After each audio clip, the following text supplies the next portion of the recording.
Dans cette vidéo, je vous propose de découvrir l'utilisation des appareils iOS, iPad et iPhone dans un module que j'ai appelé les bases.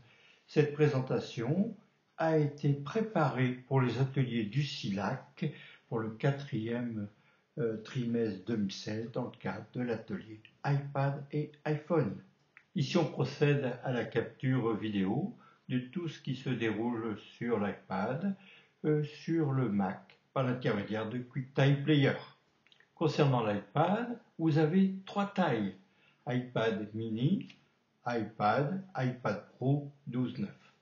Voici quelques caractéristiques des iPads qui étaient commercialisés au 9 septembre 2016. On y voit en particulier les tailles mémoire disponibles. Ici, on voit les tailles des écrans ainsi que la résolution des iPads qui sont actuellement tous Retina, de l'iPad Pro 12/9 à l'iPad mini 2. Découvrons maintenant les caractéristiques des différents iPhones disponibles depuis le 9 septembre 2016. Donc ça commence à l'iPhone 7 Plus jusqu'à l'iPhone SE. Là ici, ce sont les capacités mémoire. Au niveau de l'iPod, vous avez l'iPod Touch, l'iPod Nano et l'iPod Shuffle. Dans l'iPod Touch, on pourra considérer que c'est un iPhone qui ne téléphone pas. Et on peut considérer que les autres iPods sont des baladeurs améliorés. Rappelons maintenant un peu de vocabulaire pour mieux comprendre l'informatique. Alors c'est quoi les gigaoctets? Les géos ne sont pas des gentils organisateurs. Un géo, c'est 1 milliard d'octets.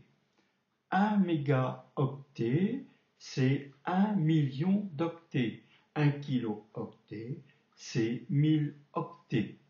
Et un octet, c'est égal à un caractère qui est composé de 8 bits. Et un bit, c'est 0 ou 1 dans les circuits électroniques des ordinateurs. Et pour le Mac, principalement, 1 téraoctet, c'est 1000 gigaoctets ou 1000 milliards d'octets. C'est quoi la liaison Wi-Fi? Les Wi-Fi ou réseau local hertzien sans fil à haut débit est destiné aux liaisons d'équipements informatiques dans un cadre domestique ou professionnel. À domicile, la liaison se fait généralement entre la box et l'appareil, le Mac, l'iPad, l'iPhone, le PC, etc. L'iPad communique en Wi-Fi avec la box ou avec un hotspot privé ou public, chez McDo par exemple ou autre lieu. Et l'iPhone communique via une liaison cellulaire ou Wi-Fi. C'est quoi une liaison cellulaire? La téléphonie mobile ou téléphonie cellulaire est un moyen de télécommunication par téléphone sans fil ou téléphone mobile. Cela nécessite une carte SIM. La carte SIM signifie Subscriber Identity Module, est une puce contenant un microcontrôleur et de la mémoire. Il y a différents types de cartes SIM, la carte SIM, la micro SIM et la nano SIM. Et la carte SIM est utilisée en téléphonie mobile pour stocker les informations spécifiques à l'abonné d'un réseau mobile. Elle permet également de stocker des données et des applications de l'utilisateur, de son opérateur ou, dans certains cas, de tierces parties. La carte SIM contient aussi l'identifiant de l'abonné et de l'opérateur mobile qui a édité la carte SIM. Et c'est quoi un réseau 4G ou 3G? En télécommunication, la 4G est la quatrième génération des standards pour la téléphonie mobile. Elle succède à la 2G et à la 3G et elle permet le très haut débit mobile, c'est-à-dire des transmissions de données à des débits théoriques supérieurs à 100 mégabits par seconde, voire supérieurs à 1 gigabit par seconde. La 3G permet des débits de 2 à 42 mégabits par seconde. Quelques précisions concernant les résolutions. Le pixel, souvent abrégé pix ou p, est l'unité de base permettant de mesurer la définition d'une image numérique. Son nom provient de la locution anglaise Picture Element, qui signifie élément d'image. PPP signifie pixel par pouce, et rappelons qu'un pouce fait 2,54 cm. Voyons comment se présente un iPad. En haut, le petit point là, c'est l'appareil photo avant où apparaissent appareil FaceTime. Ensuite, dessous, vous avez la barre d'état, vous avez les icônes d'application, vous avez bien sûr l'écran multitouch, et en bas, vous avez le dock où sont stockées quelques applications. Et tout en bas, vous avez le bouton principal ou bouton d'accueil. Voici par exemple un iPad 3 vu à l'arrière. Pour les autres iPads, on aura pratiquement les mêmes dispositions avec quelquefois plus de haut-parleurs, un connecteur dock différent, Lightning ou 30 broches, qu'on aura l'occasion de revoir en détail. Voici maintenant une vue avant de l'iPad R2 et la vue arrière de ce même iPad R2. Suivant les différents modèles d'iPad, il y aura quelques variantes, comme ici l'iPad Pro. Bon, la vue de l'avant, ça ressemble aux autres. Par contre, vue de l'arrière sur l'iPad Pro 9,7 pouces, on a un flash True Tone et on a 4 haut-parleurs. Les iPad Pro possèdent un Smart Connector qui permet par exemple de relier un clavier Smart Connector sans passer par le Bluetooth. Maintenant, c'est l'arrière d'un iPod Pro 12,9 pouces avec ses 4 haut-parleurs et comme l'iPad Pro que l'on vient de voir, qui est muni d'un Smart Connector pour y relier en particulier un clavier. Maintenant, c'est une vue générale d'un iPhone 5S, vue avant et vue arrière. On peut identifier un iPad ou un iPhone sur la face arrière de l'iPad et de l'iPhone. Alors ici, c'est un modèle troisième génération, le A1430, où était gravée la taille mémoire utilisée. Là, ici, c'est l'identification d'un iPad Pro A1584. Et là, c'est un iPhone 5S modèle A1457. Alors, un exemple de modèle d'iPad Air. Donc, le numéro est situé au dos de l'appareil, comme on a vu. Alors, le A1474, c'est l'iPad Air Wi-Fi. Et le A1475, c'est l'iPad Air Wi-Fi plus cellulaire. J'ai regroupé dans un document format PDF l'ensemble des caractéristiques des iPads et des iPhones. Dans les réglages généraux, on peut voir la capacité mémoire d'un iPad. Alors ici, la capacité c'est 121,97 pour un iPad Pro de 128 gigaoctets. Découvrons maintenant quelques câbles et connecteurs, en particulier les anciens câbles 30 broches pour les iPads, par exemple de 3e génération, qui ne peut pas passer en iOS 10 au passage, et les nouveaux iPads, on a un câble Lightning à partir de l'iPad Air et suivant, et sur les iPhone 5 et suivants. Les écouteurs sont en option. Alors ici c'est le bloc d'alimentation et son câble 30 broches pour les anciens iPads, et on a le même bloc d'alimentation et le câble Lightning sur les nouveaux iPads et nouveaux iPhones. Je n'ai pas fait figurer le bloc d'alimentation pour les iPhones. Voici un extrait de quelques adaptateurs Lightning que je possède. Un adaptateur pour la carte SD, un autre pour brancher un câble HDMI et un autre pour brancher un écran VGA. Et là, les mêmes ou presque pour un 30 broches, pour le VGA et pour mettre une carte SD d'un appareil photo numérique. Alors faisons maintenant un peu de technique. Alors les ordinateurs et les tablettes fonctionnent avec un système d'exploitation qu'on appelle OS pour Operating System, qui gère l'ensemble de l'appareil plus les applications.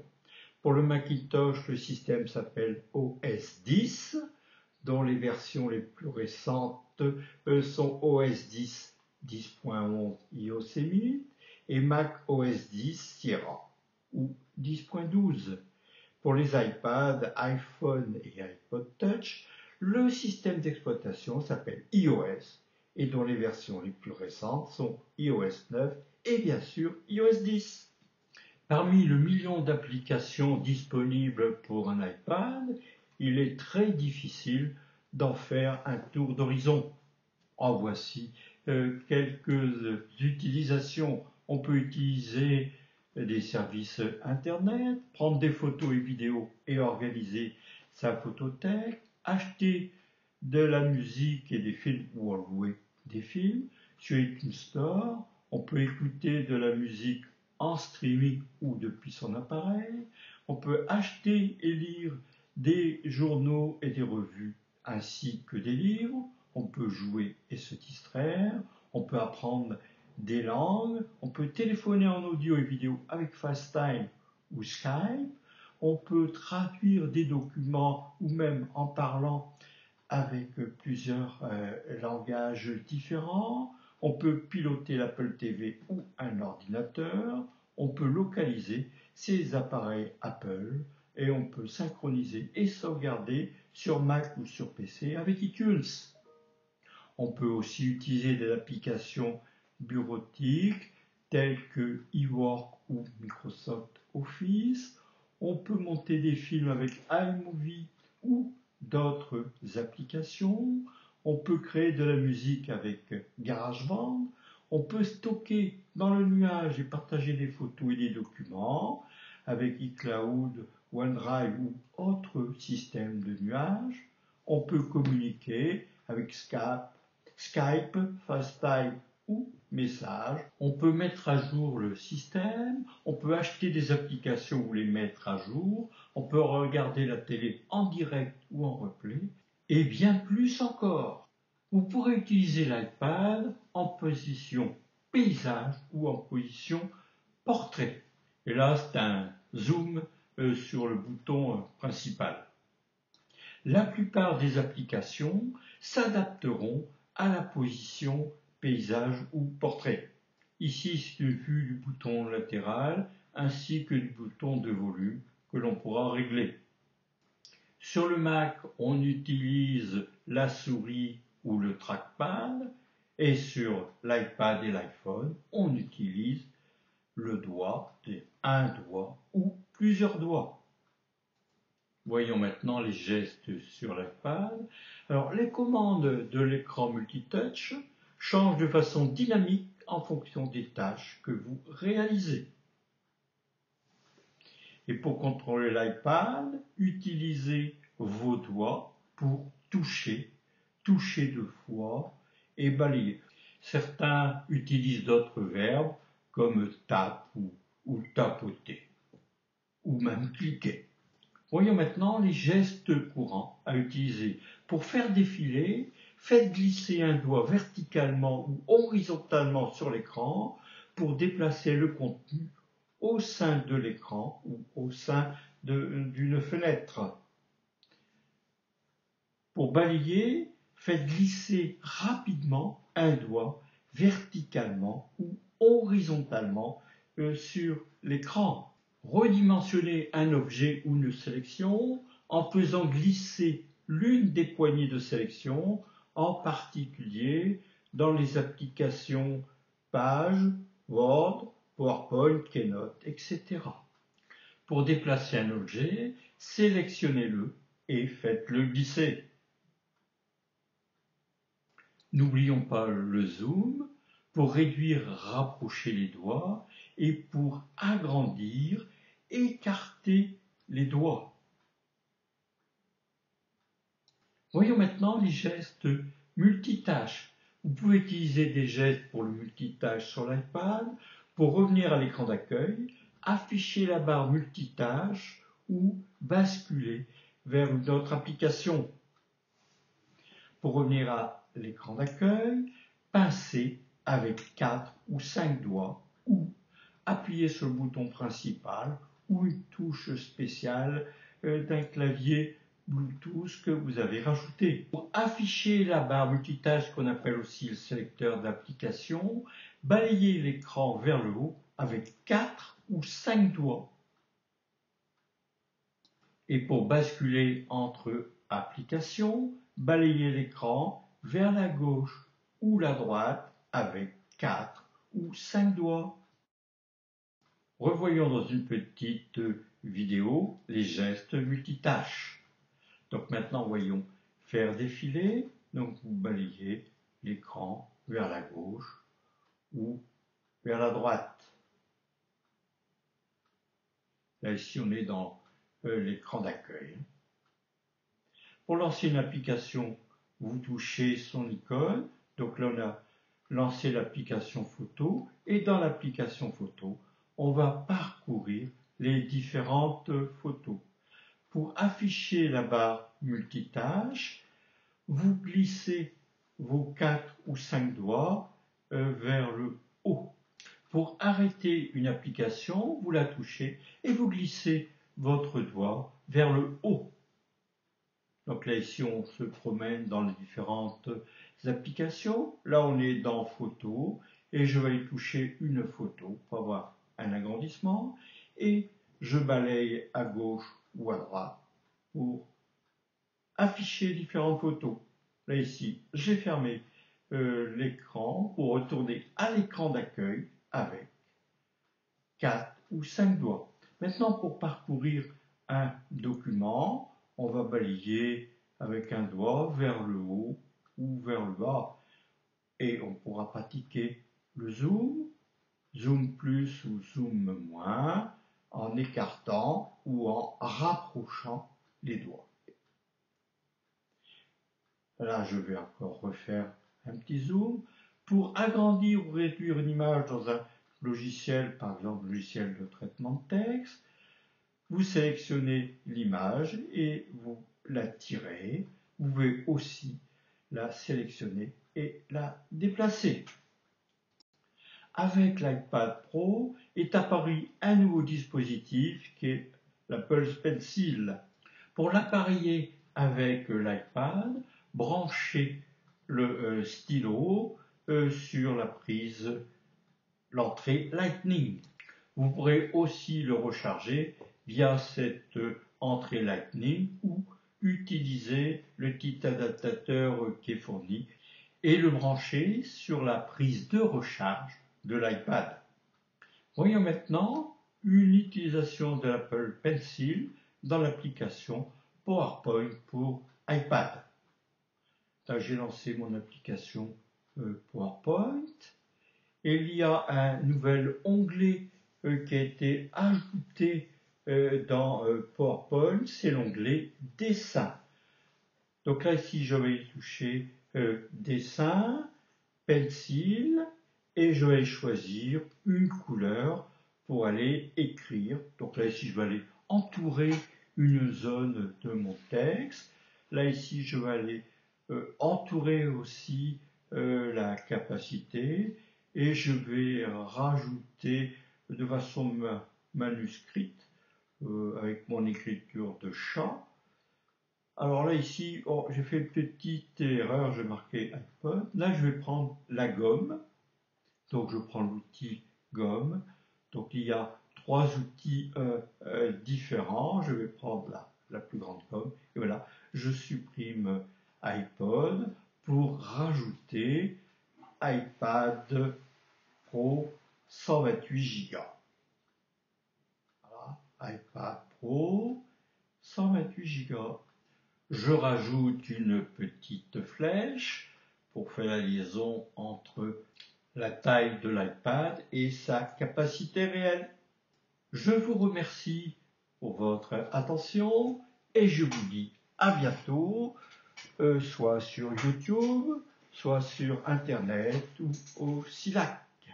Voici l'adresse du site Internet qui est dédié à iOS 10 qui vient de s'afficher.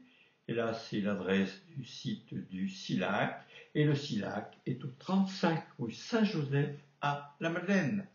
Et visitez de temps en temps le blog de Communauté Numérique. Merci.